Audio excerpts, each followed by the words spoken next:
YouTube ప్రేక్షకులందరికీ నా నమస్కారం. నేను ఇప్పుడు చెప్పబోయే టాపిక్ ఏంటంటే భక్తి.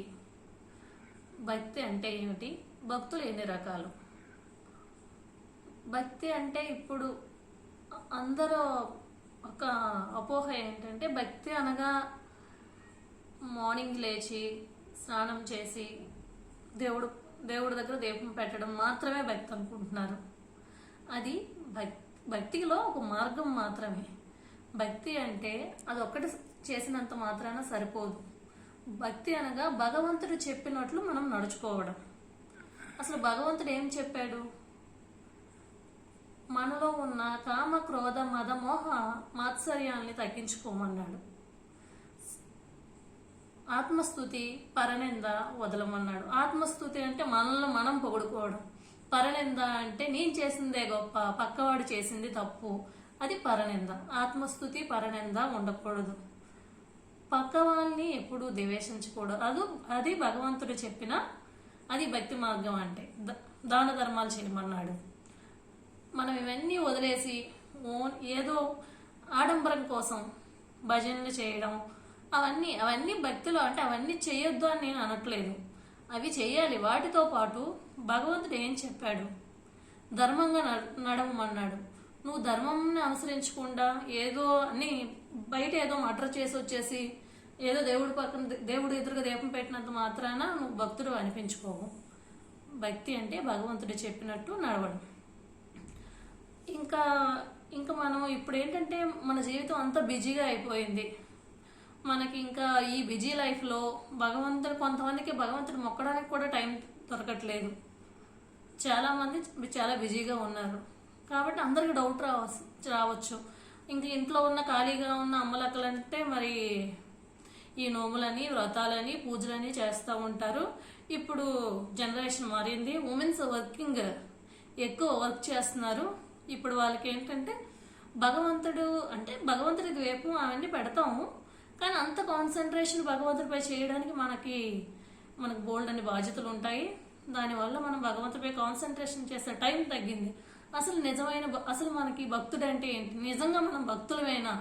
అసలు మనం దేవుడికి రోజు మొక్కుతున్నాము, అసలు నిజంగా మనం భక్తుడమేనా అన్న డౌట్ ప్రతి ఒక్కరికి వస్తుంది. ఈ డౌట్ మనకే కాదు, ఒకప్పుడు మన నారద మహర్షి, కలహప్రియుడైనటువంటి నారద మహర్షికి కూడా సేమ్ డౌటే వచ్చింది. ఏంటి, నేను 24 గంటలు నారాయణ నారాయణ నారాయణ అన్న పదం తప్ప నేను ఇంకే మాట మాట్లాడను. నాకు నారాయణ అన్న నా నోటి నుంచి నారాయణ అన్న పదము తప్ప నేను గొడవ పెట్టే ముందు నారాయణ అంటాను, గొడవ తీర్చే ముందు నారాయణ అంటాను. నేను ఆ పదం తప్ప ఇంకే పదం మాట్లాడను. నాకంటే అసలు ఈ సృష్టిలో గొప్ప భక్తుడు ఉన్నాడా అన్న డౌట్ ఒకరోజు నారద మహర్షికి వచ్చింది. ఇంకా వచ్చిన వెంటనే ఆగాడా మన నారద మహర్షి? మన నారాయణుడి దగ్గర అంటే విష్ణుమూర్తి దగ్గరికి వెళ్ళి, నాన్నగారు 24 గంటలు నేను మీ నామస్మరణలోనే ఉంటాను కదా, నాకు మీ నామ మంత్రం తప్ప నా నోటి నుంచి వేరే మాట అనేదే రాదు. నాకంటే గొప్ప భక్తుడు ఉన్నారని మీరు అంటారా? నేనే గొప్ప భక్తుడిని నేను అనుకుంటున్నాను అని నారద మహర్షి విష్ణుమూర్తి దగ్గర అంటాడు. అప్పుడు విష్ణుమూర్తి, లేదు, నాకు భూలోకంలో చాలా గొప్ప భక్తుడు, నీకంటే గొప్ప భక్తుడు ఉన్నాడు అని విష్ణుమూర్తి చెప్తాడు. ఇంకా నారద మహర్షి కోపం వస్తుంది. నాకంటే గొప్ప భక్తుడా? అదేంటి నాన్నగారు అలా అంటున్నారు? నేను ఎప్పుడు మీ సేవలో ఉంటాను కదా, నాకంటే గొప్ప భక్తుడు ఉన్నారా? అది ఎలాగా మీరు చెప్తున్నారు అని నారద మహర్షి విష్ణుమూర్తిని అడుగుతాడు. అప్పుడు విష్ణుమూర్తి, డౌట్ అయితే, నీకు అంతగా అనుమానం అయితే నువ్వే భూలోకంకి వెళ్ళు. భూలోకంలో ఏదో సీతాపురమో రామాపురమో ఏదో ఒక ఊర్లో సుబ్బారావు అన్న రైతు ఉంటాడు. నువ్వు రైతు దగ్గరికి వెళ్ళు. తెల్లవారి నుంచి చూడు, అతను మార్నింగ్ లేచి నుంచి పడుకున్న వరకు ఏం చేస్తున్నాడో నువ్వు చూసి అసలు చూసి నువ్వు అబ్జర్వ్ చేసి నువ్వు గొప్ప భక్తుడవా లేక రైతు గొప్ప భక్తుడా, నీకు నువ్వే నిర్ణయించుకొని నాకు చెప్పు, నేను నీకు ఎందుకు చెప్పడం అని మన విష్ణుమూర్తి నారద మహర్షుల వారికి వదిలేస్తారు. ఇప్పుడు నారద మహర్షి ఇంకా చెప్పిన వెంటనే ఇంకా సీతాపురం అన్న ఊరికి వెళ్ళి అక్కడ ఆ సుబ్బారావు అన్న రైతు పేరు చెప్పాంగా, రైతు దగ్గరికి మార్నింగ్ లేవగానే ఇంకా వెళ్ళి ఉంటాడు. అసలు ఇప్పుడు రైతుని అబ్జర్వ్ చేస్తాడనమాట మన నారద మహర్షి, అసలు ఏం చేస్తున్నాడని. ఇంకా మార్నింగ్ లేవగానే రైతు నిద్రలేస్తాడు. నిద్ర లేవగానే అరచేతి చూసుకుని ఒకసారి నారాయణ అని అంటాడు. ఇంకా మన నారద మహర్షిని వెంటనే లెక్క పెట్టుకుంటాడు, ఈ రైతు ఎన్నిసార్లు నారాయణ అంటున్నాడా అని. ఇంకా ఒకటి అని లెక్క పెట్టుకుంటాడు. ఇంకా మార్నింగ్ లేవగానే ఫస్ట్ ఒకసారి నారాయణ అంటాడు. వెళ్తాడు, కాలకృత్యాలు తెచ్చుకుంటాడు, స్నానం చేస్తాడు. నెక్స్ట్ రైతు పని ఏంటి, పొలంకి నాగలు పట్టుకొని వెళ్తాడు. నాగలు పట్టి వెళ్తాడు, పొలం దున్నుతాడు. ఇంకా మార్నింగ్ బ్రేక్ఫాస్ట్ చల్లదన్నం తినే టైం వస్తుంది. అప్పుడు అన్నం ఓపెన్ చేసే ముందు నారాయణ నీ దయ వల్లే నాకు ఈ అన్నం దొరికింది అని ఇంకొకసారి నారాయణ అంటాడు. మరి ఇది గమనిస్తున్న నారద మహర్షి పక్కనే ఉంటాడుగా, లెక్క పెట్టుకుంటాడు, ఆహా ఈ రైతు 2 సార్లు నారాయణ అన్నాడు ఇప్పుడు వరకు అని. ఇంకా అలా చూస్తాడు, అబ్జర్వ్ చేస్తాడు. పొలంలో రైతు పని చేస్తుంటాడు, అలా చేస్తాడు. సాయంత్రం అవుతుంది, ఇంటికి వస్తాడు. ఇంటికి రాగానే మళ్ళీ కాలు చేతులు కడుక్కొని దీపం పెట్టుకొని మళ్ళీ రాత్రి భోజనం చేసే ముందు ఒక్కమారు నారాయణ అంటాడు. అది కూడా నారద మహర్షి లెక్క పెట్టుకుంటాడు. ఇప్పటికి ఎన్నిసార్లు అయింది, 3 సార్లు. ఇంకా కుటుంబం, భార్య, పిల్లలు అందరితో మాట్లాడతాడు. ఆ పిల్లల్ని వాళ్ళ చదువులు వాటి కోసం అతను ప్రశ్నిస్తాడు. కష్టసుఖాలను తెలుసుకొని ఇంకా పడుకునే ముందు నారాయణ నీ దయ వల్లే నాకు ఈ రోజంతా ఇలా గడిచింది, ఏ ఆటంకం లేకుండా గడిచిందని ఇంకొక మారు నారాయణ అనుకొని నిద్రపోతాడు. ఇంకా విష్ణుమూర్తి మన నారద మహర్షి లెక్క పెడతాడు. ఎన్నిసార్లు అన్నాడు నారాయణ అని, 4 సార్లు అంటాడు. ఇంకా మన నారద మహర్షి కోపం వస్తుంది. నేను ఎన్నిసార్లు ఉచ్ఛ్వాసలు చేస్తానో అన్నిసార్లు నేను నారాయణ అంటాను, ఈ రైతేంటి 4 సార్లే అన్నాడు నారాయణ, మా నాన్నగారు మరి నాకంటే ఇతనలా భక్తుడని అన్నాడు అన్న డౌట్ మన నారద మహర్షికి వస్తుంది. వెంటనే కోపంతో వైకుంఠానికి వెళ్తాడు. ఇంకా నారద మహర్షిని కలుస్తాడు. ఆ నాన్నగారు నేను కనిపెట్టేశాను. ఏంటి నారద కనిపెట్టేశావు, నాకు తెలిసిపోయింది మా ఇద్దరిలో ఎవడు భక్తుడు, మీరు తప్పుగా చెప్పారు, నేను రైతుని గమనించే వచ్చాను, మీరు చెప్పినట్టే ఆ రైతు దగ్గర 24 గంటలు ఉన్నాను, ఆయన నాకు 4 సార్లే అన్నాడు నారాయణ అని, మీరు చెప్పిన తీర్పు తప్పు నాన్నగారు అంటాడు.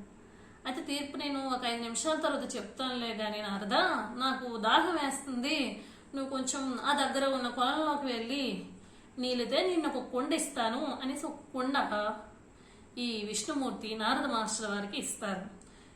కానీ నీకు ఒక నియమం చెప్తాను, ఈ కుండతో నీళ్లు తెచ్చేటప్పుడు ఆ పొలం నుండి నా దగ్గరికి తెచ్చినప్పుడు ఒక వాటర్ డ్రాప్ కూడా కిందకు పడకుండా నువ్వు నీళ్లు తెస్తే మాత్రమే నేను తాగుతానని మన విష్ణుమూర్తి నారద మహర్షి వారికి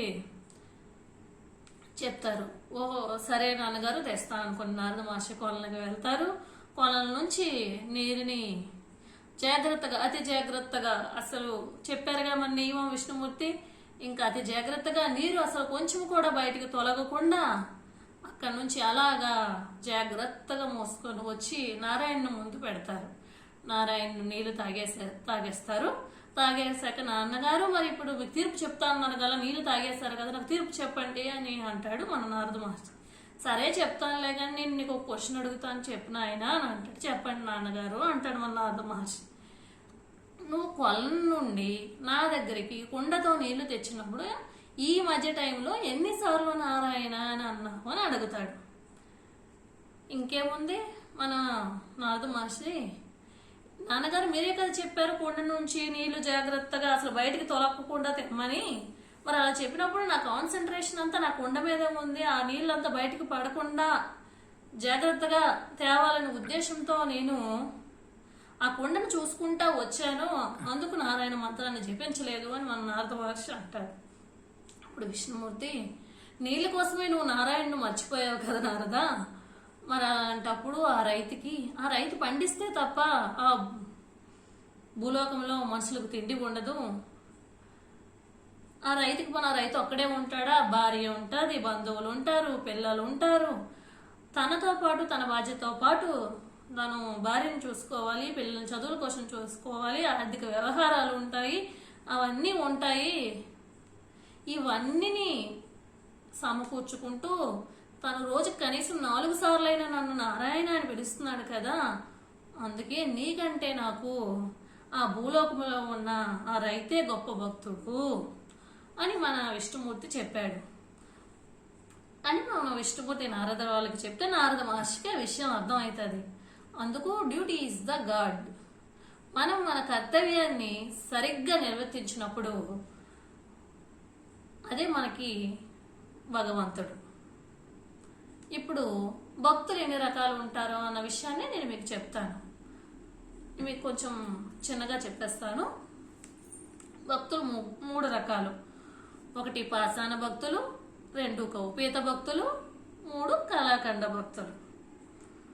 మీకు చాలా క్లుప్తంగా చెప్తాను. ఫస్ట్ భక్తులు పాషాణ భక్తులు. పాషాణం అనగా ఏంటి? రాయి. ఫర్ ఎగ్జాంపుల్ వీళ్ళు ఎలా ఉంటారో నేను మీకు ఈ 3 యొక్క లక్షణాలు మీకు చెప్తాను ఎలా ఉంటారో. సో మీరు ఎలాంటి భక్తులో మీకు మీరే తెలుసుకోండి. ఎందుకంటే అందరు మనస్తత్వాలు మనకు తెలియవు కాబట్టి మీకు మీరు ప్రశ్నించుకోండి మీ మనసుని, మనం ఎలాంటి భక్తులు అని. ఈ మొదటి రక్తం భక్తులు పాషాణ భక్తులు. పాషాణం అనగా రాయి. ఈ రాయిని తీసి ఇప్పుడు మనము ఒక 6 నెలల పాటు సంవత్సరం పాటు వాటర్లో వేసామనుకోండి. వేసి దాన్ని బయటికి తెచ్చి ఒడ్డు మీద వేయండి. ఆ రాయి కరగదు, తరగదు, పెరగదు. ఆ రాయి రాయిలాగే ఉండిద్ది, అసలు ఏమి ఉండదు. కొంచెం ఎండలో వేయగానే నార్మల్ రాయిలాగే ఉంటుంది, దానిలో ఏ మార్పు రాదు. ఇలాగా ఈ పాషాణ భక్తులు కూడా గుడిలో చూస్తే గుడిలో ఉంటారు, యాగంలో చూస్తే యాగంలో ఉంటారు, ఇంకా ఎక్కడ దైవ కార్యాలు జరిగితే అక్కడ ఉంటారు. మనుషులు మాత్రమే ఉంటారు. వాళ్ళ మనసు మాత్రం కొంతమంది ఆడవాళ్ళు వెళ్తారు, గుడికి వెళ్తారు, వాళ్ళ కాన్సన్ట్రేషన్ అసలు భగవంతుడి పైనే ఉండదు. నాకంటే ఎవరైనా మంచి కాస్ట్లీ చీర కట్టుకుందా, నాకంటే ఎవరైనా మంచి కాస్ట్లీ పట్టు చీర కట్టుకుందా, లేకపోతే ఎవరు నాకంటే గొప్ప నగలు వేశారు, ఈ నగలన్నీ చూసేసి మా ఆయనతో కొనిపించేస్తాను. ఇంకా లేకపోతే నాకు పాప ఉంది కదా, ఇక్కడికి ఎవరైనా కొడుకులుంటే ఇక్కడికి ఎవరైనా మంచి అమ్మాయి గుడికి వచ్చిందేమో, సంబంధం ఇక్కడే సెట్ చేసుకుందాం, అలాంటి భక్తులు ఉంటారు. వాళ్ళు ఏంటంటే జస్ట్ వాళ్ళ బాడీ మాత్రమే ఆ గుడిలో కానీ ఆ సత్సంగంలో కానీ ఎక్కడైనా దైవ కార్యంలో వాళ్ళ బాడీ మాత్రమే ఉంటుంది, కానీ వాళ్ళు మనసు మాత్రం ఇంట్లోనో ఎక్కడో ఏ కార్యకలాపాల్లోనో మనసు ఉంటుంది. పాషాణ భక్తులు అంటే అలాంటి వాళ్ళు ఎక్కడ ఉన్నా కానీ పాషాణం లాగా రాయిలాగా వాళ్ళ మనసు ఏమీ మారదు. వాళ్ళు రాయిలాగా అలా ఎక్కడున్నో అక్కడ ఉంటారు. 2వ రకం భక్తులు కౌపీతము. కౌపేతము అనగా గుడ్డపాతని కౌపేతము అని అంటాము. ఇప్పుడు గుడ్డపాతను తీసుకొని వాటర్లో వేసామనుకోండి, ఏమవుతుంది? గుడ్డ యొక్క లక్షణం ఏంటి? వాటర్ని బాగా పీల్చుకొని ముద్దైపోతుంది. దీన్ని ఇప్పుడు తీసి కొంత 5 నిమిషాలు ఎండలో వేయండి, ఎండలో కానీ గాలికి కానీ వేయండి, ఆరిపోయి తన ఒరిజినల్ నేచర్ వచ్చేస్తుంది. మళ్ళీ పీలికగా గుడ్డ పీలికలాగా అయిపోతుంది. ఇటువంటి భక్తులు ఏంటంటే గుడిలో ఉంటే ఇంకా ఒక అమ్మ అయితే గుడికి వెళ్తుంది, ఇంకా తడిచి ముద్దయిపోయి ఇంకా అక్కడ పూజారి మంత్రాలు చెప్తుంటే ఆ కళ్ళు మూసేసి ఊగిపోయి తూగిపోయి జూగిపోయి ఇంకా మంత్రాలతో నిమగ్నం అయిపోతారు. అక్కడైతే ఇంకా వాళ్ళకంటే మించిన భక్తులు లేరు అన్నట్టు నిమగ్నం అయిపోయి సేవలు చేస్తూ ఉంటారు. బయటకు రాగానే వాళ్ళు ఎప్పుడు ఆ గుడి మెట్లు దిగగానే ఇంకా వాళ్ళ ఒరిజినల్ నేచర్ బయటకు వచ్చింది.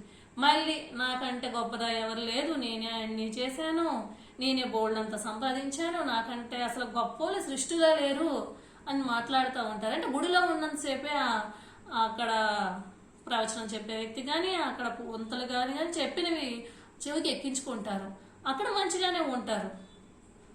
బయటికి రాగానే ఆ ఒరిజినల్ క్యారెక్టర్ వేస్తారు. ఫర్ ఎగ్జాంపుల్ మనకి సంక్రాంతి ముందు అయ్యప్ప స్వాములు, భవానీ స్వాములు ఉంటారు కదా. నేను ఎవరిని కించపరచట్లేదు, అంటే అందులో కూడా మంచి స్వాములు ఉంటారు.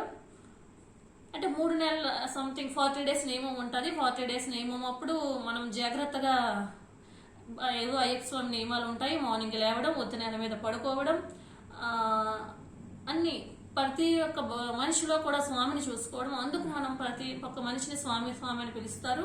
మనలోనే కాదు భగవంతుడి పక్క వాళ్ళలో కూడా భగవంతుడి నియమం వల్ల ప్రతి ఒక్క తోటి జనాలను కూడా స్వామి 40 రోజులు బాగానే చేస్తారు.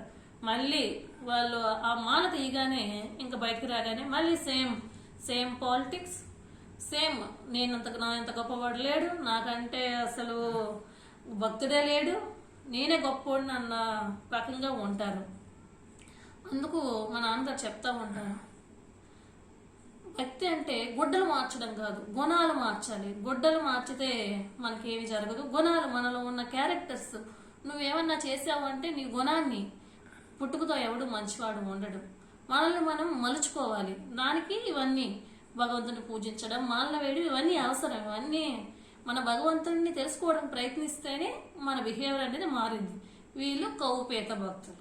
ఇంకా 3వ రకం భక్తులు కళాఖండ భక్తులు. కళాఖండ అనగా మన షాప్లో దొరికిన కళాఖండ కాదండి. కళాఖండ అంటే బెల్లం ముక్క. ఇప్పుడు బెల్లం ముక్కని వాటర్లో వేయండి, వాటర్లో వేయగానే దాని స్వభావం ఏంటి? వాటర్లో బెల్లం వేస్తే ఏమవుతుంది? కరిగిద్ది. ఇప్పుడు వాటర్ నుంచి బెల్లం మనం సెపరేట్ చేయగలమా? చెయ్యలేము. అంటే ఈ కళాఖండ భక్తులు ఎలా ఉంటారంటే బెల్లం యొక్క స్వభావం కలిగి ఉంటారు. అంటే వాళ్ళు పూజలకు వెళ్ళినా ఎక్కడికి వెళ్ళినా అక్కడ అలాగే ఉంటారు. వాళ్ళు దానిలో పూర్తిగా మనస వాచ కర్మన దానిలో మునిగి ఉంటారు. వాళ్ళకు బయటికి వచ్చినా కానీ వాళ్ళ ఏ మార్పు ఉండదు. అక్కడ ఎలాగున్నారో, సత్సంగంలో ఎలాగున్నారో, భజనలో ఎలా ఉన్నారో, ఇంట్లో ఎలా ఉన్నారో అన్ని దగ్గరలో వాళ్ళు ఒకే భావంతో, ఒకే భక్తి భావంతో ఈ బెల్లం ముక్కలాగా కళాఖండ భక్తులు వాళ్ళు అలా ఉంటారు. ఇప్పుడు మీకు 3 రకాల భక్తులు చెప్పాను కదా, మీరు ఎటువంటి భక్తులు అన్నది మీరు నిర్ణయించుకోండి. నెక్స్ట్ వీక్ ఇంకొక టాపిక్తో వద్దాం. అసలు మనము గణేష్కి ద్వీపం ఎందుకు పెడుతున్నాం, హారతి ఎందుకు ముట్టిస్తున్నాం అన్న దానికోసం నెక్స్ట్ టాపిక్ చెప్తాను.